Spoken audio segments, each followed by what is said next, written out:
No vídeo de hoje eu vou ensinar pra vocês a receita desse pão caseiro aqui, olha. E essa receita não tem erro, hein? Tenho certeza que quem fizer aí vai ser sucesso. Então, acompanha aí passo a passo. Essa receita ela é dividida em várias etapas. E aí no passo a passo eu ensino direitinho pra vocês, pra não ter erro aí na casa de vocês também. Bom, então pra gente fazer a primeira etapa aqui do pão, a gente vai fazer a esponja. Na esponja a gente vai deixar os ingredientes fermentarem e aí vai formar aqui uma esponjinha mesmo. Vai crescer, vocês vão ver como vai ficar. Então eu coloquei aqui já uma colher de açúcar. A gente vai colocar agora uma colher de fermento. E aí o fermento é esse marronzinho aqui, esse granuladinho, tá? É fermento de pão. Pode colocar uma colher bem cheia. A gente coloca também meio copo de óleo. E um copo de água morna. Essa água não pode estar muito quente, porque senão vai matar o nosso fermento. Tem que ser morninha mesmo. E aí a gente mexe tudo aqui. Por cima a gente vai cobrir com farinha de trigo. Joga uma poeirinha por cima, olha. Pra tapar aí e pra esse trigo alimentar o nosso fermento. Pra ele crescer bastante. E agora a gente cobre com um pano e deixa ele aqui crescendo uns 20 minutos, mais ou menos. Agora eu vim aqui pra minha bancada porque a gente vai colocar a mão na massa. Aqui, percebe que o pão, olha, formou a esponjinha que eu falei, tá vendo? Ele tá bem crescido, forma uma espuminha mesmo. Então, quando chega nesse ponto, a gente pode ir pra segunda etapa. Nessa segunda etapa, a gente vai adicionar um ovo batido, um copo de açúcar, meia colher de sal, um copo de leite morno. E aí a gente vai mexer isso daqui e acrescentar a farinha de trigo. E aí o trigo não tem quantidade certa não, é até dar o ponto. Vai colocando devagar. Aqui eu não coloquei 1 quilo inteiro não, tá? Talvez vocês repararam que eu despejei o pacote todo, mas ele não tava cheio não. A gente tem que ir colocando o trigo devagar até chegar no ponto. A gente vai adicionando o trigo e vai mexendo. Quando chega assim nesse ponto que a gente não consegue mais misturar com a colher, a gente vai com a mão.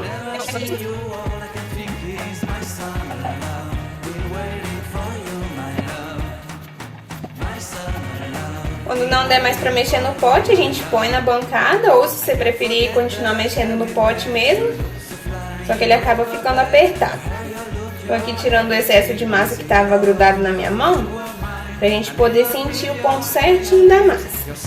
A gente vai sovando pra ver se precisa de mais trigo. E olha, a massa tá grudando na mão ainda, então a gente coloca mais.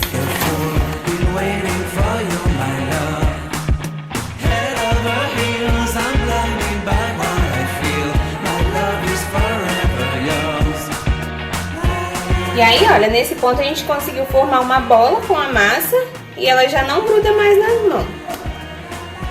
Então esse ponto já tá bom de colocar trigo. E agora a gente vai devolver aqui pro nosso pote. Polvilhar um pouquinho de trigo pra massa não grudar e por cima também. E agora a gente deixa aqui crescendo mais um pouco, pelo menos uma meia hora. Depois a gente volta pra ver como ficou. Tá aqui o meu pão. Eu tinha falado pra esperar uma meia hora mais ou menos, mas esse demorou um pouquinho mais. Ficou mais de uma hora pra ele poder crescer e ficar bonitão assim. Depende do calor do dia, né? Se for um dia bem quente, então com meia hora resolve, 40 minutos.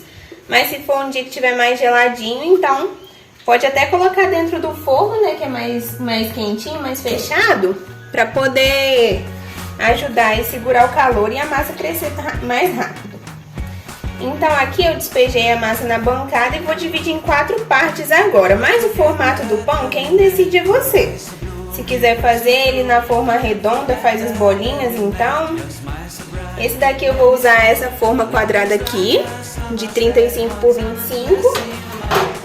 E aí então eu vou fazer 4 pães compridinhos para poder colocar lá na forma. Mas também dá certo espichar essa massa para poder rechear. Pode colocar com recheio de goiabada, recheio de coco, pode ser com recheio salgado também.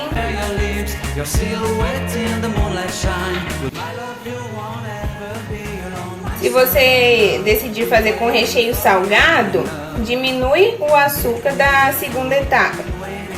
Coloca meio copo só, tá? Não coloca um copo cheio não, porque quando a gente coloca um copo cheio, a massa fica pão doce. E aí se você for colocar um recheio salgado, então você precisa de uma massa mais salgadinha. Então coloca meio copo só de açúcar.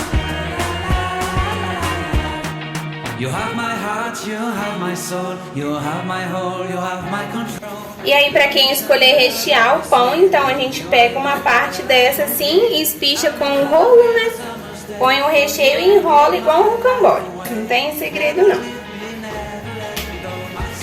E pra quem quiser fazer os pãezinhos redondinhos também, olha, tira uma porção da massa e vai modelando ele, puxando pra dentro, olha, o fundo puxando pra dentro.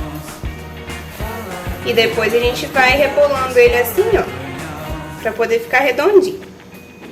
Mas esse eu vou fazer comprido mesmo pra poder caber os 4 ali na minha forma.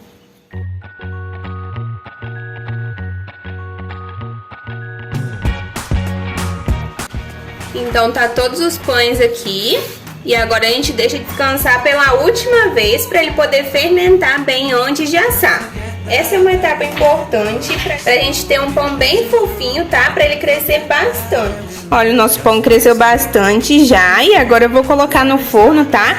A gente começa com o forno baixinho em 100 graus e assim que ele for crescendo a gente vai aumentando a temperatura do forno. No final, né, quando ele começar a ficar douradinho, a gente pode colocar até em 180, 200 graus. Mas a gente vai subindo a temperatura dele devagar para ele poder crescer mais ainda no forno. Aqui tá o nosso pão assadinho, então. E aí por cima eu vou jogar o leite condensado com o coco ralado.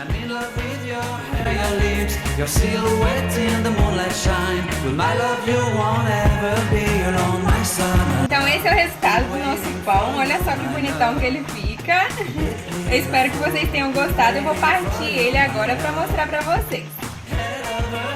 Enquanto você tá esperando eu partir o pão, clica no joinha aí, dá o curtir nesse vídeo e compartilha com o pessoal para mais gente conhecer essa receita.